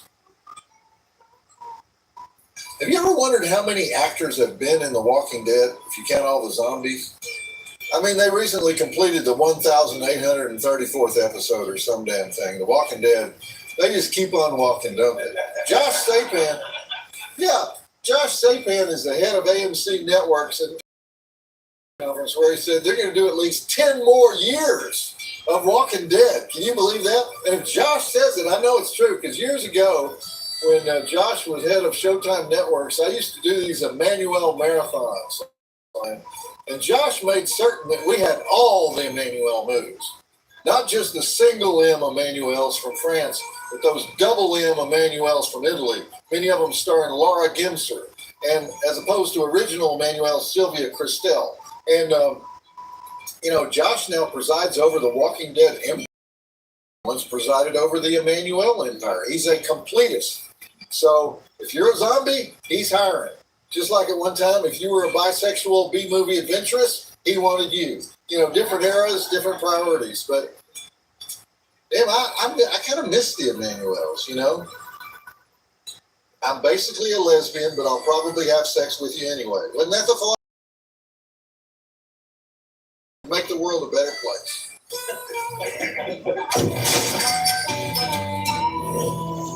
The next segment break for the movie Mayhem is at 36 minutes.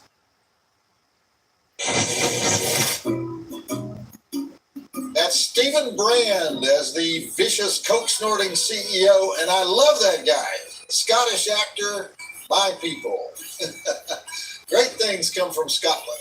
Anyway, he grew up in East Africa. The first film he ever saw was at a drive-in in Kenya.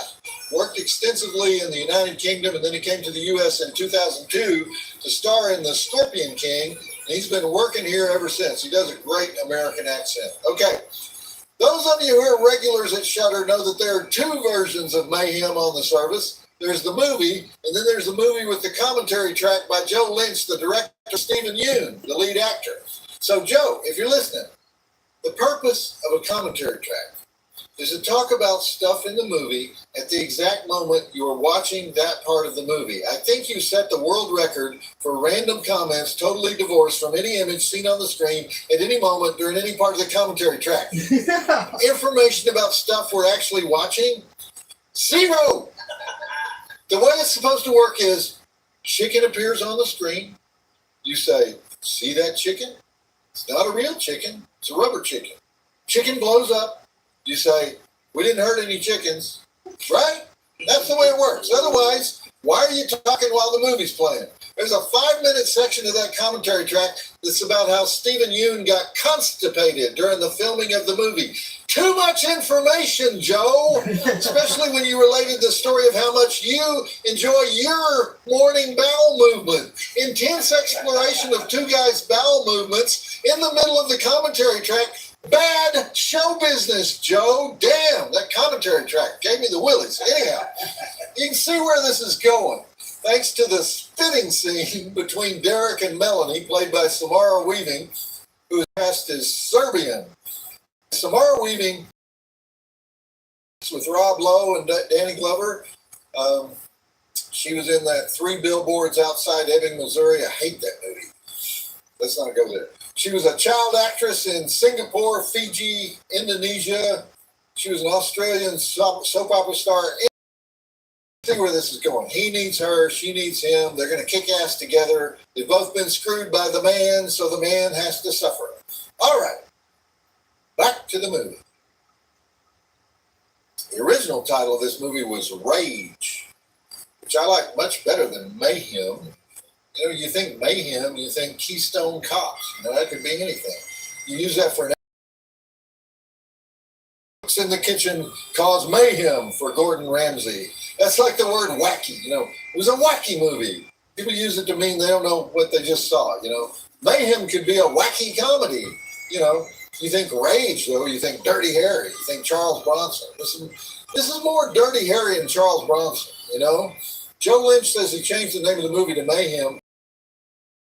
Also said he's the one who put all the voiceover into the movie. There's like 19,000 words of voiceover exposition at the beginning of this movie, which is maybe why some of these characters are kind of thin, because he just says, this guy's an idiot, that guy's a creep, and we don't get the idiot scene or the creep scene that sets that up. It's kind of a shortcut to set up a cardboard character that's going to get in the way of the leads making their way up to the top floor. So it's kind of wacky. You know, it's mayhem. It's a misdirection critic's word. You know, it's like those critics who talk about Daughters of Darkness, which we showed here. It's a psychosexual fever dream, Joe Bob. What? It is? I want one of those. That sounds intense and probably feels good in the morning. You ever had a psychosexual fever dream, Darcy? Oh, yeah. You never know exactly what Darcy is thinking. It's a little unsettling. The next segment break for the movie Mayhem is at 47 minutes.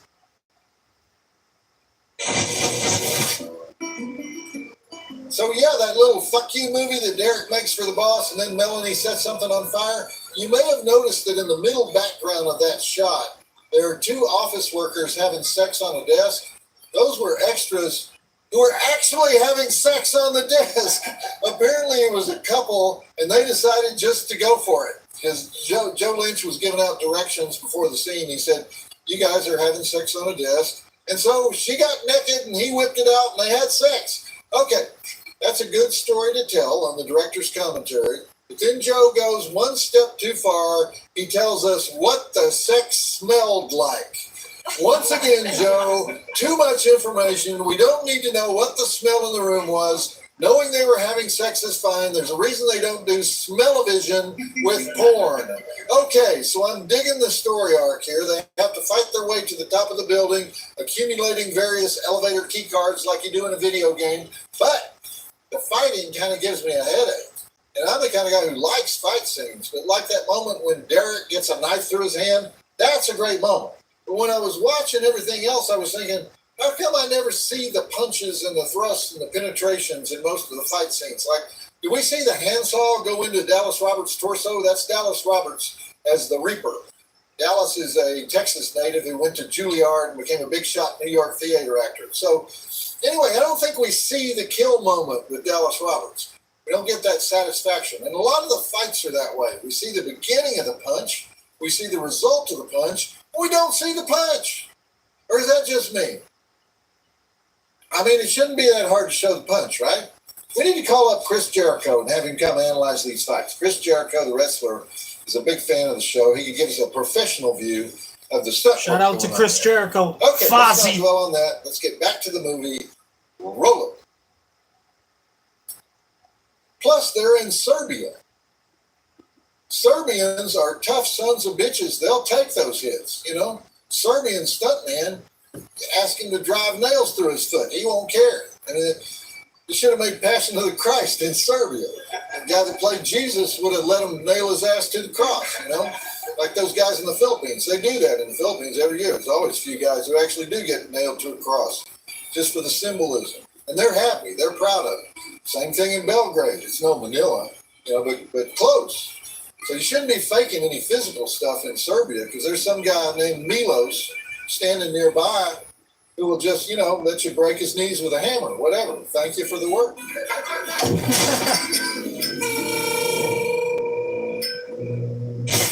The next segment break at 59 minutes. I'm really kind of sad to see Kara die. All the supporting actors in this movie are outstanding, but the women are especially villainous and nasty. But once again, though, she gets stabbed by scissors, but we don't really see much of the actual stabbing. We just see enough to know that she's probably dead. I don't know what this reluctance is about going full-out gorehound with this thing, because Joe Lynch is one of us. He does a horror podcast. He's a horror nut. You'd think he'd look at these kill scenes as opportunities to Savini it up. Joe Lynch grew up in Long Island as a fanatic comic book gamer, heavy metal kid who read all the Stephen King books and watched all the B movies. And when he started making amateur flicks, he used homespun gore effects of his own devising. And then he went to Syracuse University Film School and won some awards. And then he went to work for Troma as an in-house writer-producer. Why do these guys go to work for Troma? They used to win film school awards and go to work for Roger Corman, but now they go work on Troma films. And then Joe says he created, produced, and did the camera work on a show for the Fuse network called Uranium, one of those heavy metal shows like Headbangers Ball, featuring a band and some music videos of that band on each episode. Only Fuse doesn't really give him credit for it. They give all the credit to the host, Julia Chernetsky, better known as Mistress Julia, who is a Ukrainian heavy metal journalist. One of the many Ukrainian heavy metal journalists. The thing. And then Joe did a bunch of music videos and he made his directorial debut with Wrong Turn to Dead End, the second in the series of West Virginia cannibal flicks. The Wrong Turn series was kind of a low-budget, endless version of The Hills Have Eyes. There have been 6 Wrong Turn movies. Anyway, Joe's been all over the place. He's done everything. He was the creative director on G4 TV, the Gamer Channel. He made a movie called Knights of Badassdom about a live-action role-playing game. I do want to talk about, we recently just got done watching Cannibal Holocaust, which is a genre in horror, probably second to the slasher genre. I also love classic horror, such as stuff with vampires, werewolves. But for me, I never really got into the Wrong Turn series. I've seen the movies, but they're a little bit more slapstick to me. If we are talking which is better, I watch some of the Hills Have Eyes movies, like 1 and 2, the Wes Craven stuff, especially the remakes, over any of the Wrong Turn movies.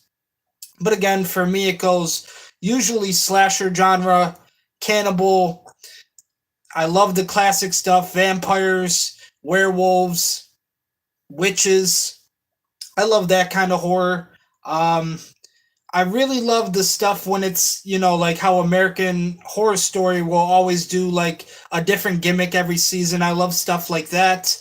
I love horror noir, where it's, the the more classic black and white kind of style.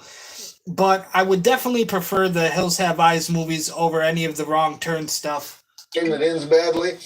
He was one of the 4 directors in the horror comedy anthology Chillerama, along with Adam Rifkin, Adam Green, and Tim Sullivan. You know what I'd like to see? A moratorium on the horror comedy. We've had enough horror comedy. I'm thinking about how you could have done Mayhem straight. No snarky remarks, no snappy patter, just a whole lot of kill scenes, and it might have been a better movie. Because we know that Derek is a hero. He's going to do the right thing. What if it was really, really dark, and we didn't know right up until the end whether he was a good guy or just a Mr. Towers in disguise? You could play it that way. You could make the audience think the whole movie might be nihilistic. Or he could die at the end, and Towers could win, or they both could die. Anyway, Joe loves the horror comedy genre. He loves comedy. He was even in a sitcom called Holliston on FearNet. He's big buddies with Adam Green. They do the Movie Crypt podcast. Joe is tireless. He is currently working on a 90-hour streaming series called Constipation, the Movie. Not really. Anyhow, let me bitch about one more thing before we go back to the movie. This movie has a ticking clock, right? It's only 8 hours until the antidote kicks in and the virus goes away and everybody returns to normal, which means Derek and Melanie have to get busy now, get up to the top floor and kick some ass while they still have immunity from prosecution. But we don't really feel the ticking clock. They occasionally say, only 4 hours left. 4 hours? That should be 20 minutes left. 20 minutes left creates drama, suspense, nervousness. 4 hours is like saying, well, you want me to pick up some laundry before we kung fu these office workers? You know what I mean? I mean, if you're going to do the ticking clock, you got to use the ticking clock. So no urgency here. All right, back to the movie. Imagine they have like 15 minutes to get to the top floor. Just put that in your head. You'll enjoy it more. All the board members, the 9 they call them, well, all of them except for Stephen Brand, are famous Serbian actors, which is kind of like saying famous Mexican downhill skiers. I realize that. But I was trying to think of a famous Serbian movie, play, book. My publishing company has a lot of European books that they publish, and so I asked a friend of mine there if there's anything amazing out of Serbia. And the instantaneous answer was, yeah, the Bridge on the Drina. And I'm like, oh, yeah, the Bridge on the Drina. Yeah, okay, I'm all over that. Forehand slap, you know. How could I not remember Bridge on the Drina by Ivo Andrić? A story of life in Ottoman. How could I forget that pillar of Balkan letters? I'm going to talk to Joe Lynch next time he goes to Belgrade. How about doing Bridge on the Drina, Joe? It could be the greatest bridge movie since Bridge over the River Kwai. But didn't the Serbs... I'm trying to remember, but didn't the Serbs try to kill all witnesses in The Hague? Because the Bosnians were saying, hey, Bill Clinton, help us, come over here, give us some weapons. And the Serbs were saying, no, you don't have to come over here. They don't need weapons. We're not going to do anything. Kill them. You know, and then years later, it's like, wow, they killed all the Bosnians. You know, so a Serb novel about life in Bosnia, I don't know. Of course, it could be really bloody, so that would help box office, but I'm about 12. Ethnic hatred politics at this point, and I have no idea what I'm talking about. But I don't think we normally line up with the Serbs, do we? Well, Joe, you line up with the Serbs. You've made 2 movies over there with them and live to tell about it.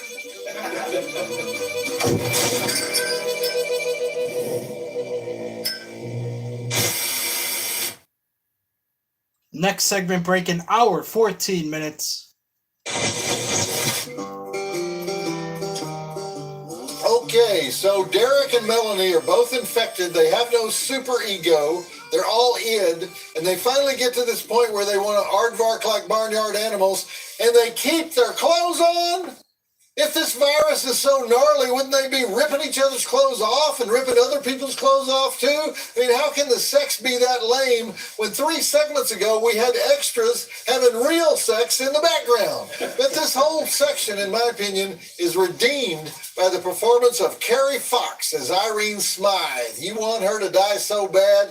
She's just the nastiest piece of corporate fecal matter ever devised, and she keeps getting...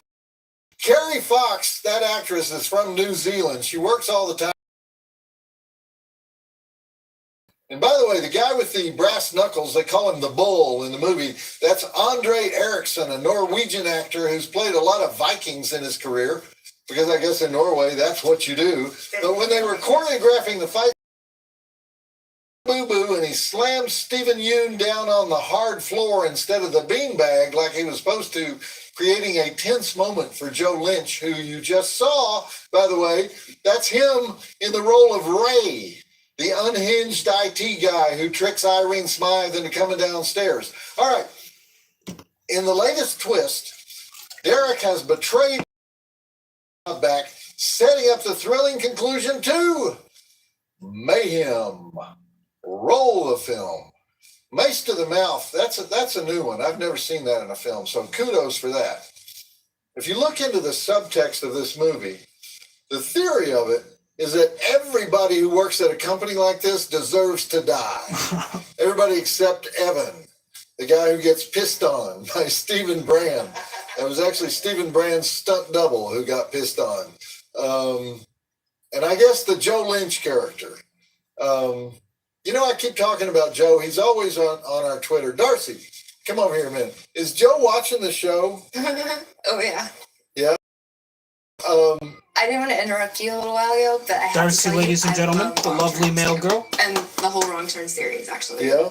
Joe made Wrong Turn 2. How does it compare to Wrong Turn 1? I think I like it better. Really? Yeah. Well, then Joe's watching the show? Oh, yeah. Is he commenting on us, commenting on him? Oh, yeah. Am I going to pay for this? Oh, yeah. That's what I thought. Thanks for the non-warning, by the way. I thought you wanted to deal with it later. Okay. Well, Joe's a nice guy, though, right? No comment.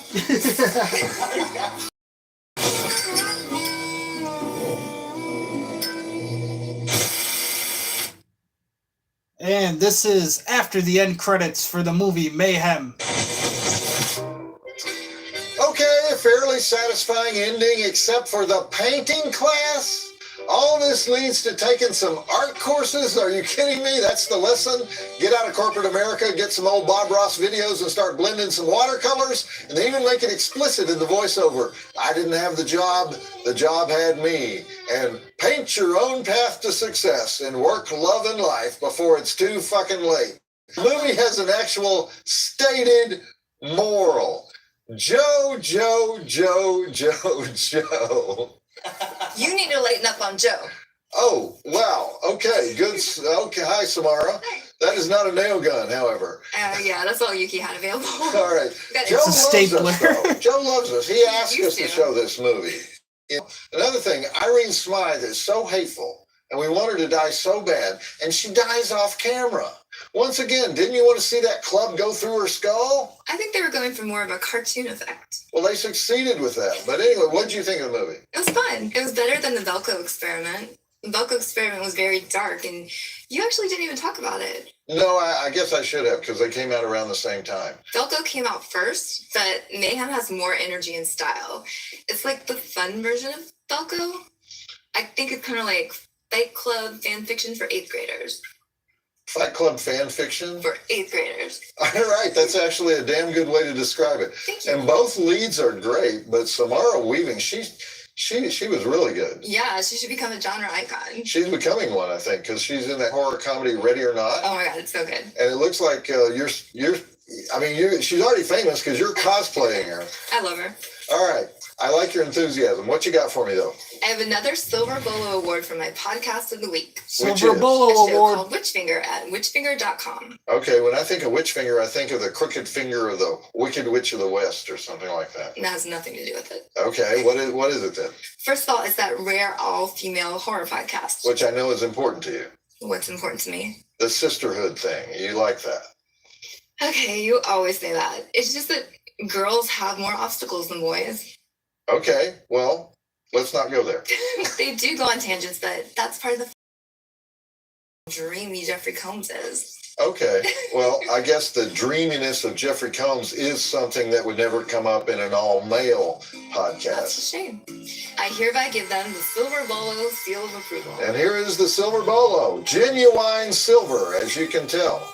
Thank you, Yuki. Take the genuine silver Bolo and later later tonight we have Tetsuo, the weirdest Japanese movie ever made. Oh, it's so not the weirdest. Yuki. Is Tetsuo the weirdest Japanese movie? Very strange. See? All right. See? Yuki said, I have Japanese ethnic backing. Whatever. Have I told you my Alaskan whorehouse? Okay. That is going to do it for our watch along. Ladies and gentlemen, ghosts and goblins, witches and wizards, vampires and werewolves. Tomorrow, I have been thinking about doing another stream. Hopefully, we can on YouTube as well. I do want to do a reaction stream to the McMahon documentary, which is coming out on Netflix tomorrow. As you all know, I am a huge fan of pro wrestling. Have been watching WWE all my life, especially when it was WWF back then. But I would like to put up something for the McMahon documentary, which is going to come out on Netflix tomorrow. So I have been thinking maybe, it'll probably have to be before or after I watch All Elite Wrestling. So probably before Wednesday night AEW or after Wednesday night AEW. Tomorrow we will do a stream for the McMahon documentary on Netflix. I will try to avoid the internet too for any spoilers that are going to be out there about the documentary, because I kind of just want to sit down and watch it for myself and get my overall reaction to it, like I said. The next time we will be doing another Last Drive-In with Joe Bob season 7 stream would probably be after tomorrow. Tomorrow's Wednesday, so we would probably stream again on Thursday, and I have Friday down as well. And we only have a couple more streams left for the Last Drive-In season 7 here for the month of September. So I'm thinking, we'll close it out with Thursday, Friday, and then maybe next week, Monday. So that way we're really prepared to go into October for the Halloween specials that we're going to be watching with Joe Bob. Thank you, everybody, for joining me tonight. Hopefully you are all getting ready for spooky season. October is around the corner, although every day is Halloween when you're with me.